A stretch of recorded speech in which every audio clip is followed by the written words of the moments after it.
असम में मुस्लिम विवाह और तलाक कानून रद्द, कैबिनेट की मंजूरी।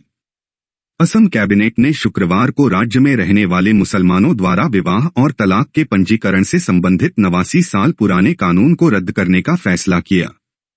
इस संबंध में पर्यटन मंत्री जयंत मल्ला बरुआ ने कहा कि हमारे मुख्यमंत्री हिमंत बिस्वा शर्मा ने पहले ही घोषणा की थी कि असम समान नागरिक संहिता लागू करेगा।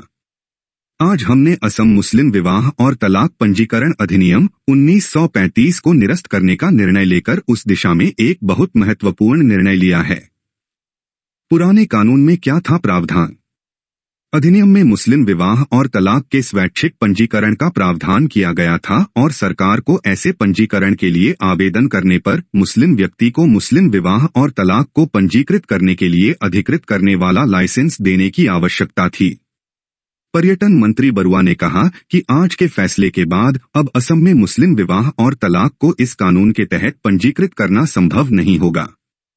हमारे पास पहले से ही एक विशेष विवाह अधिनियम है और हम चाहते हैं कि सभी विवाह इसके प्रावधानों के तहत पंजीकृत हों।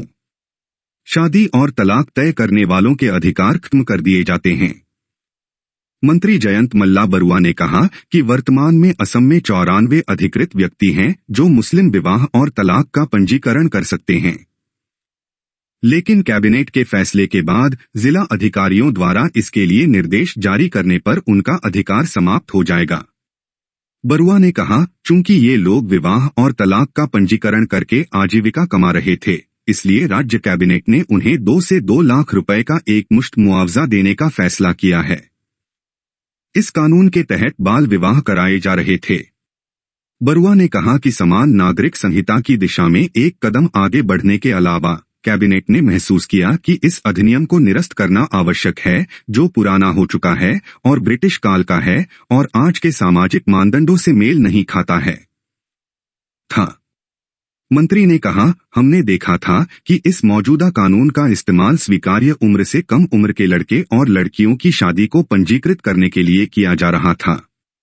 हमें लगता है कि आज का कदम ऐसे बाल विवाह को रोकने में एक बड़ा कदम होगा।